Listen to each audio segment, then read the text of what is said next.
Hello, dear friends. Welcome to Spirit Reports of Life After Life. And we're meeting every Sunday night at 6 p.m. on Kardec Radio and enjoying the reports of the spirits from the book Heaven and Hell by Allan Kardec. It is the second half of the book that starts with the chapter, the passage, and then goes on with different category spirits, starting with the happy spirits. So in the last few months, we've been focusing on the happy spirit reports, and they've been exciting, and we've learned a lot. And today, before we continue on with the average spirits, we thought that it would be nice if we reviewed a little bit for a few minutes, or maybe half of the time, of what we've learned so far, so we can actually make the teachings our own, let them sink into our hearts and minds, so we can move on and see what happens next. It's exciting. So the chapter that we started off with is called The Passage, and it is in the second part of the Heaven and Hell, the first chapter. And there we learned, and what we're doing in the summary of this chapter, The Passage, which talks about our passage from this life on this side in our bodies to the life that's happening without a physical body. We're using quotations of the chapter, so to kind of condense the information. So first I want to say hello to Teresa Castro and Tony. Thank you so much for joining us. So what we learned in this chapter was that we all have to transition, of course. And we also learned that most of us are having at least some apprehension, if not downright fear, of our so-called death. And it is natural, because why? Well, we're scared of pain, because we don't really know how our transition will look like. And it's usually our fear of pain that makes us apprehensive. So when we look at science and religion, we don't hear much. They are pretty quiet because they have a lack of understanding of the underlying laws. But so religion stops at the threshold of the spirit life, and science stops at the threshold of the material life. Consequently, neither one of them really deals with what happens during and after, before, during, and after our transition. But thank God, we have Spiritism and all the accounts of the spirits on high, and of course, spirits who are reporting back to us via mediums, through mediums. And Spiritism really finds itself at the intersecting point of religion and science. So Spiritism is like a marriage between religion and science. It brings it both together, and it teaches us what actually happens. So one really important component during our passage, not only during our passage, but during our passage, is starts with a P, perispirit. The perispirit is very important for many things, and it is important for our transition. So the purpose of the perispirit is it's our fluidic envelope, and it's the envelope for our soul during life and after death. So in other words, the perispirit stays from us and goes from lifetime to lifetime. The perispirit is linked molecule by molecule with our physical body. And the soul operates through the perispirit as a vehicle of physical sensations and to guide the body's movements. So everything happens from the soul through the body via the perispirit. Perispirit is vital.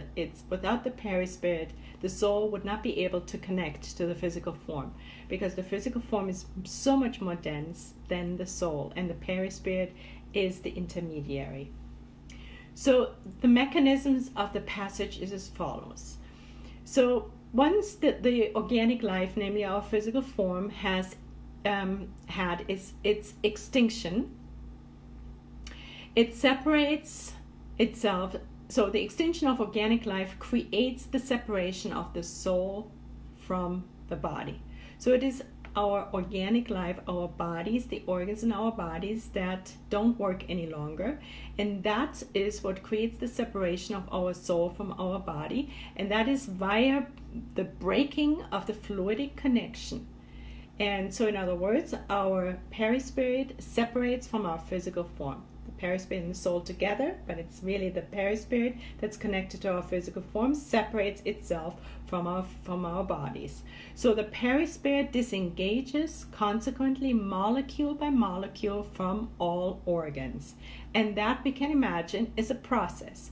As much as during the incarnation process, the perispirit connects itself molecule by molecule with the physical form, with our bodies.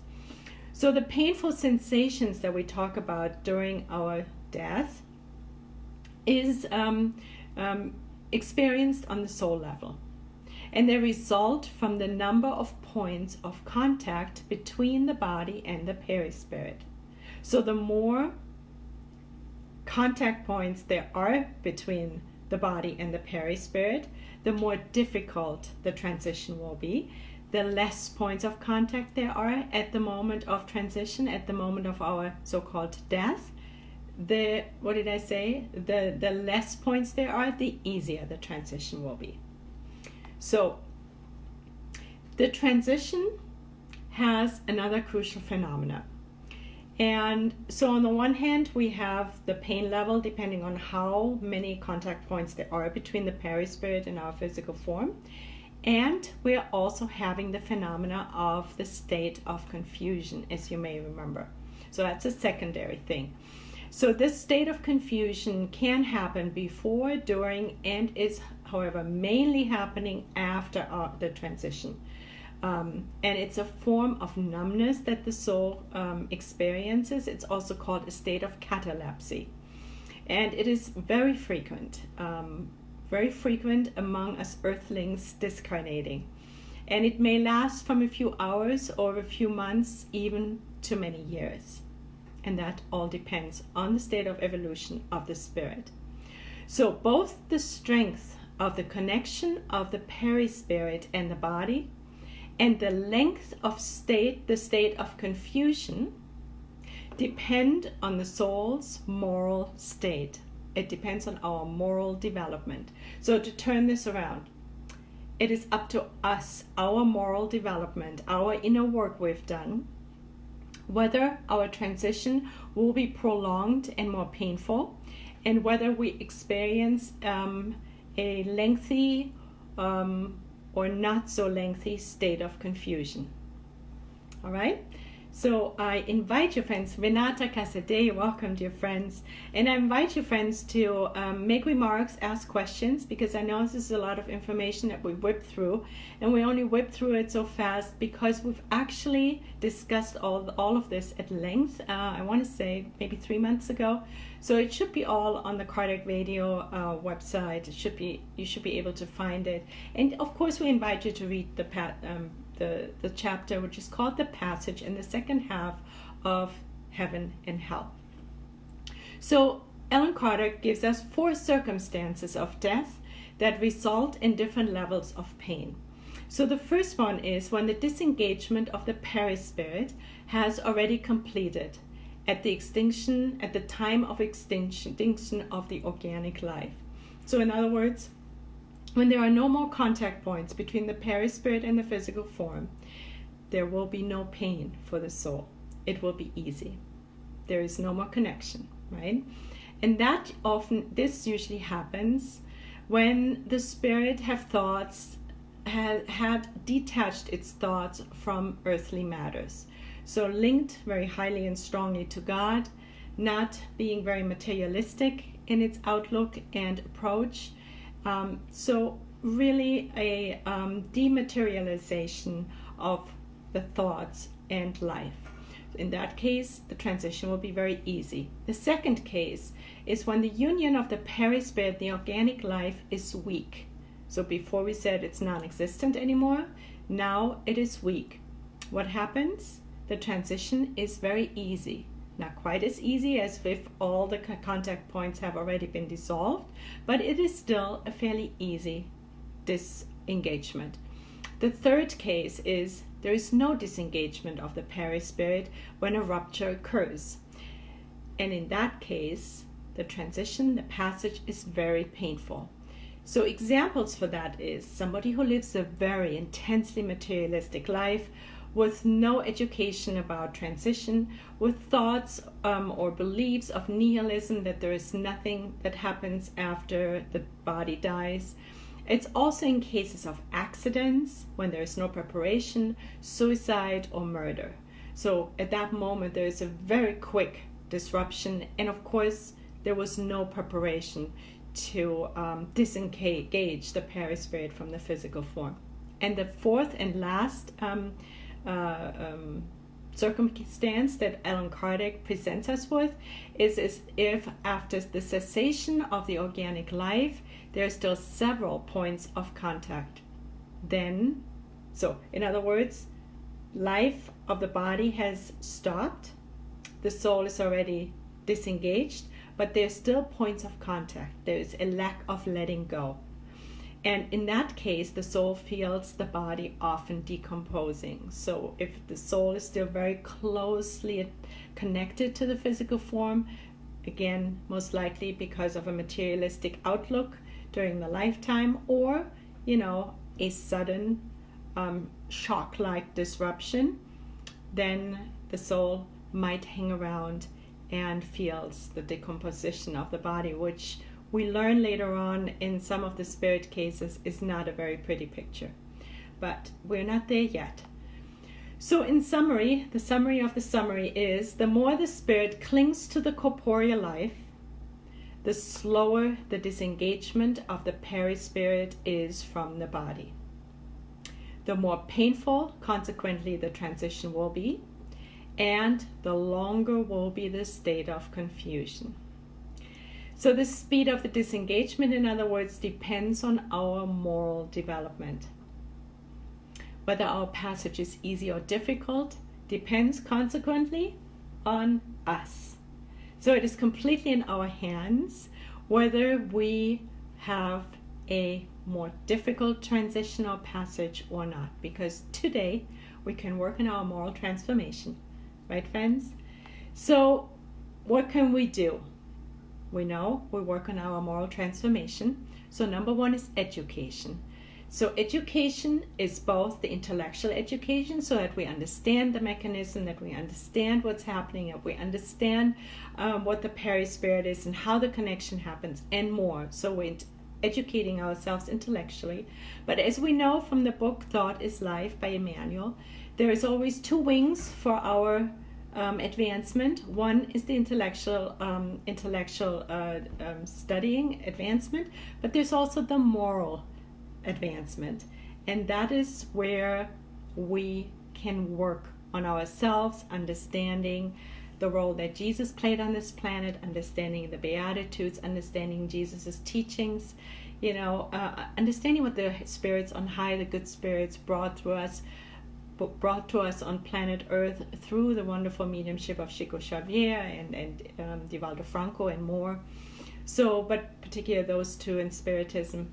And then lastly, it also helps us if we daily think of us as an eternal spirit, not so much attached to this lifetime, to this moment, but seeing the bigger picture and thinking about our transition per se. So we're aware of the fact that this experience in our bodies is a very temporary experience. So that concludes the summary of that chapter, the passage, which is the first chapter and the second part of Heaven and Hell.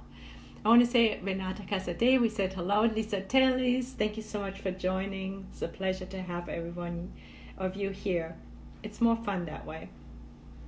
So then we pulled out After Death, which is a book by Leon Denis. I don't have it here right now.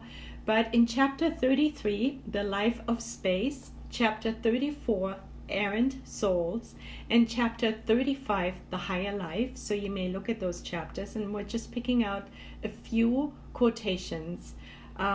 He talks about some of the phenomena that link to our subject matter. So he says, the perceptions and happiness of spirits do not depend on their environment. They are the outcome of the inner state, the resultant of acquired perfections. So in other words, there is no space out there, or here on planet Earth for that matter, where we go and we feel happy. Our so-called happiness, and we're spirits as well, depends on us, on our inner environment, on our thoughts primarily, and feelings. So the perceptions and happiness of spirits do not depend on their environment, but on our inner state. Then he says, souls group themselves in space according to the degree of purity of their envelopes. Now the envelopes he's talking about are our perispirits, because they are the fluidic envelope of our souls. So once we've excarnated, we will be, due to the law of attraction, automatically surround ourselves with the spirits that are similar or the same in the purity and degree of the purity of our perispirit. So on the other side, what we've learned is it's so much more less buffered than here on Earth. Well, we have a tendency on Earth also to have friends and surround ourselves with people that are like-minded, as we like to say, or at a similar level of evolution. However, our physical form buffers this experience quite often. On the other side, it's so much more pure. It's really, there's soul groups because based on the level of evolution. And that's what Leon Denis is expressing here. He says about the pure spirits that they're moving freely through vast and radiant heavenly spaces. So pure spirits, spirits on high, can move freely. So they don't have any restrictions. And what we know from the less evolved spirits, they cannot go to higher worlds. They have to stay in the lower realms. However, higher spirits have the liberty to be in higher worlds as well as move into lower worlds. So they have more freedom. Then we also learn that their lives are active. They have no fatigue. Distance is non-existent. They move with rapidity of their thoughts. Their perceptions are clear. They read thoughts of other spirits, including us. They're freed from all bodily needs. They don't need any food nor sleep. And the spirits on high radiate, intoxicated with light and space. They're very luminous. And then about the impure spirits, or he also calls them errant souls, and I'm sure we've heard that term, errant souls, or the errant state. They are weak spirits, neither good nor bad. They're kind of like in the middle, and that's the next chapter we're entering after this. So these spirits, which is the majority of the spirits that lived on Earth, that have been unable to master their passions, and they live in an errant or idle state after their excarnation. So most of us on Earth go into the so-called errant state because we're weak, we're neither good nor bad. Some of us are more bad than good, but we're not pure spirits yet. So we will go and live in an errant state. Those spirits are constrained to stay in the vicinity of the material worlds because of their lower passions, not being free yet. They hang around, let's say Earth, but there's other planets like Earth, of course. Their material habits remain, they have needs, and they are preoccupied. These needs preoccupy them, which allows them to hang around the lower realms. They return to share in the life of people on Earth. These are the spirits that are surrounding us. They're in our homes, they're at our work. Wherever we go, those are the spirits that follow us around. Their instincts and desires are still alive and overwhelm them, coupled with material impossibility of satisfying their needs, and that causes them torture. In other words, those are the spirits, and just imagine that. These spirits still feel hunger, for example. And we know how it feels when we're severely hungry, right? Even if we're a little bit hungry already, we get kind of antsy and moody, a little bit moody. But just imagine that even amplified, and then we cannot ever eat anything anymore. That we can imagine must be torture. So that's what happens to unevolved spirits, and most of us are that way. because we're still very much attached to our appetites, our desires, our needs, and are not really connecting with God and dematerializing ourselves during our lifetime already. So in order to avoid that, we know education, inner transformation, thinking about our transition, we can prepare ourselves. So these spirits are usually selfish, ignorant, good and evil side by side. Sounds familiar, right? And then every region of the universe is peopled with busy spirits. Either the ones who are more on high, the more pure spirits, are always busy spirits, but also the lower level spirits are busy, probably running after us humans in situations to fulfill their desires.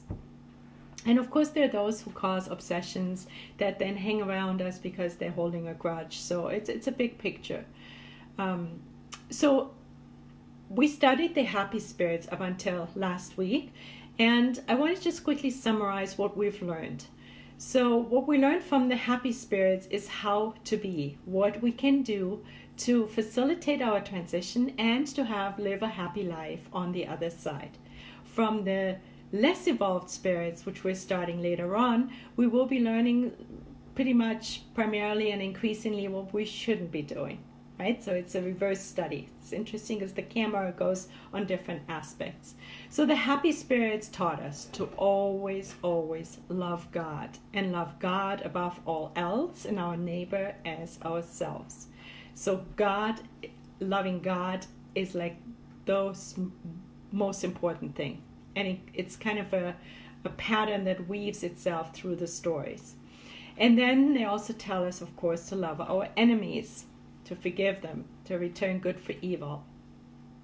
Then they teach us courage in the face of adversity, to never give up, but to have courage.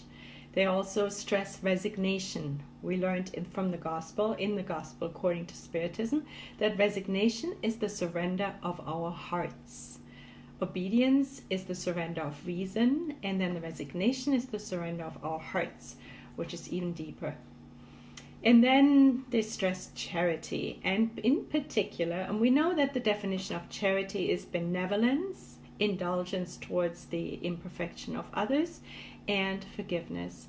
And what the spirits, several of them stressed, is the part of charity that is benevolence is very, very important. And benevolence, we know, is goodwill towards all, goodwill, wanting to do good, to have the will to do good. That is service, and that is charity. So they stress that in particular. And then they taught us we should be educating ourselves. We mentioned that before. It will help us with our transition, among other things. Education was very important. Van Dorst, who was one of the spirits, had immense regret that he did not spend the time during his lifetime with more education. And then we heard that from them that blessed are we when we are afflicted. So all of them had suffering during their lifetimes, and every single one told us that we should not give up, we should have courage in the face of affliction, and that we actually are blessed when we are afflicted. For we shall be comforted. We will be drawing closer to God. It is an opportunity for us to undo past wrongs and to connect with God more strongly. And then they told us, follow God's laws. Now you may ask me, what do you mean, Sunshine? What are God's laws? Well, if we really want to know what they are, we find them in the the latter part of the Spirit's book. They're all listed, questions and answers, very, very educational, and work wonderfully hand in hand with the Gospel according to Spiritism. It's a different angle, teaching us about how we should conduct ourselves, helping us with our inner transformation. But I want to list them real quick. So there is the law of worship, there's the law of labor, the law of reproduction, the law of preservation, the law of destruction, the law of society, the law of progress, the law of equality, the law of freedom, and then the most important, the law of justice, love, and charity. So they're very well worth a deep study. So this is what they're telling us: follow God's laws. So then they say practice the good, feel the good, speak the good, visualize the good, mold the good with all the resources, is what Emmanuel taught us in Thought in Life. approximately. I'm paraphrasing it, I'm not quoting it. So then they said, use your time wisely. We know that time is a gift from God, and we have it. And so to use it wisely, and most and foremost to be of service, to do the good, is very important. So we use our time. We're wealthy. Some of us are more wealthy in terms of time than others. It's a form of wealth that needs to be shared. And then we learned to be frugal, because one of the spirits taught us we cannot enjoy riches without depriving others, committing great evil. And if we look at our environment these days, we can imagine that by indulging, we destroy our environment. And by indulging, we often take it from those who are less fortunate than we are, or we're doing it on their backs. So to become more conscious of all of this is very important, and to be more frugal and wisely in where we want to spend our resources on. So then they also asked us to be humble, always to be humble, and to always pray. And lastly, that when we excarnate, it can be a blessing. So it doesn't have to be a bad thing at all. As a matter of fact, often these spirits have completed their earthly trials and they're allowed to go back to the spirit life. So that was that. Now, as we are moving forward, we will be studying as a next step the average spirits. And today we will be picking out a case from the average spirits, and after that we will be going into the suffering spirits, then into suicides, the repentant criminals, and hardened spirits. So it will become less and less conscious as we move forward. The spirits will be less and less conscious as we move forward. So we're going to shift this a little bit here. So our beloved book, Heaven and Hell, we're going to page 324. We will be studying Joseph Bray, which is the first average spirit, next week. But he was a little bit longer, and we wanted to present this summary because hopefully it has helped us to tie it all in and to remember why we're actually studying these cases, right, friends? So we're jumping across the first one, but we will be backtracking next week, and we're looking at Mrs. Helene Michel. Let me just readjust the situation here a little bit. Okay, so here we go. All right, Mrs. Helene Michel, or Michel, whatever her name is, she's an average spirit. And so she was young when she excarnated. She was 25 years of age, and she died suddenly at home from an unknown cause and without suffering. She was very wealthy and frivolous, and she spent a lot of her time in her life on futilities. And at the same time, however, she had a good heart, and she was gentle, benevolent, and charitable. So we can see she had good and not so. She had conscious aspects in her life and not so conscious aspects. So she was evoked 3 days after her death. And she said the following: I don't know where I am. Such confusion engulfs me. You called me and here I am. I don't understand why I'm not at home. They are mourning my absence, but I'm still there and cannot get them to recognize me. My body no longer belongs to me, yet I can feel it cold and frozen. I want to leave it, yet I'm still attached. I always go back to it. I'm two persons. Oh, when will I understand what is happening to me? I must go there again, my other self. What will become of it while I'm away from it? Goodbye. So that was the first invocation. We can see she suffers from the state of confusion that we mentioned, right? That is very, very common of our spirits excarnating from earth. So she was confused. She didn't know, was she dead? And, why is everybody mourning? And she saw her body, and yet nobody was responding to her. So Ellen Kardec actually gives us a read in the fine print about this particular situation. He says, the feeling of duality is obvious in this case because there was not yet a complete separation.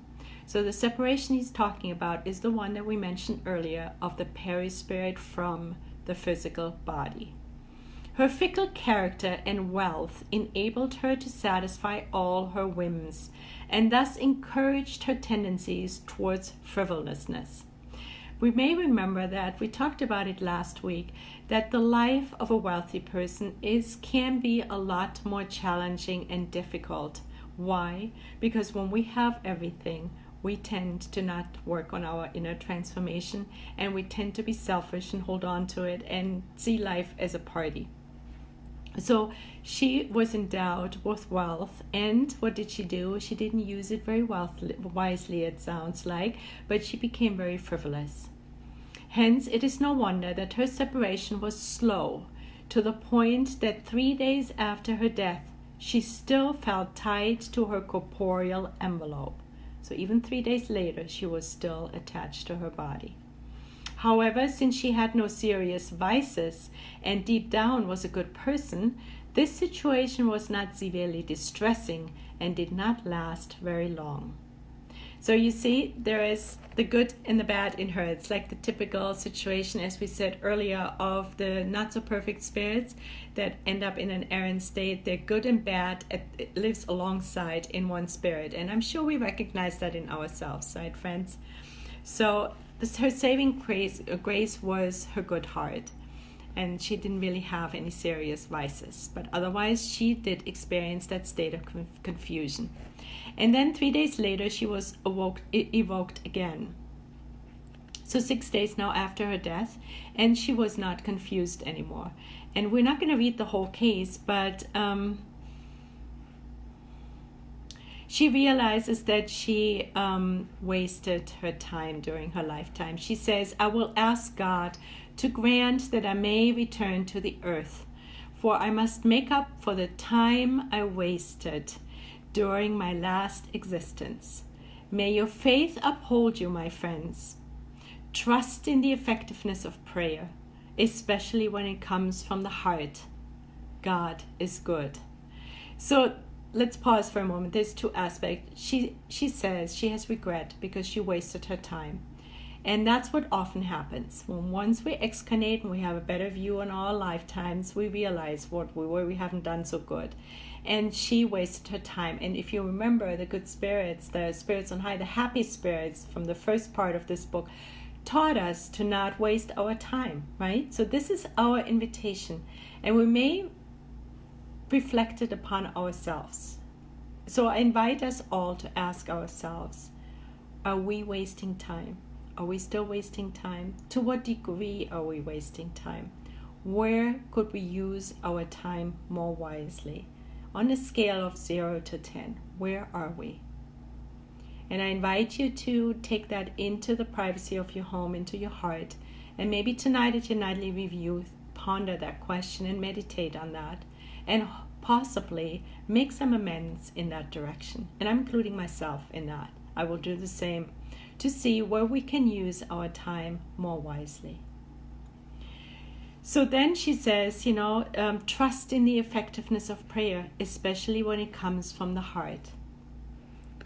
So there is in the Spirit's book, question 649 and 653. I didn't bring the Spirit's book, so let me quickly see whether I can pull it up in a different setting. It is the law of worship in that chapter, and it's one of the divine laws. And let me see whether I can find it real quick. I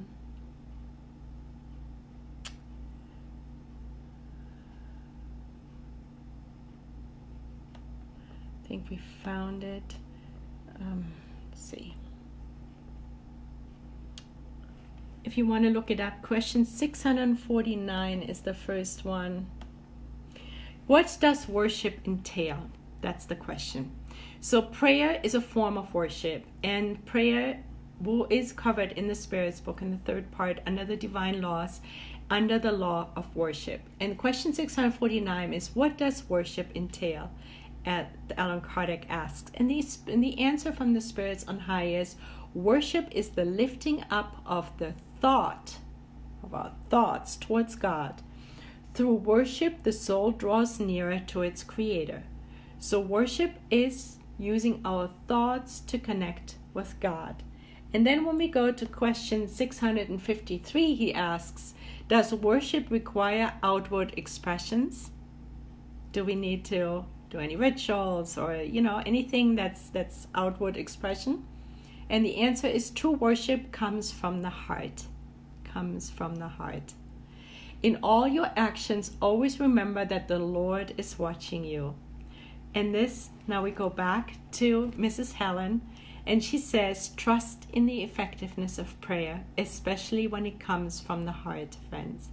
So worship is our connection of our mind with God, but it is most effective, our prayers, when we actually connect from our hearts.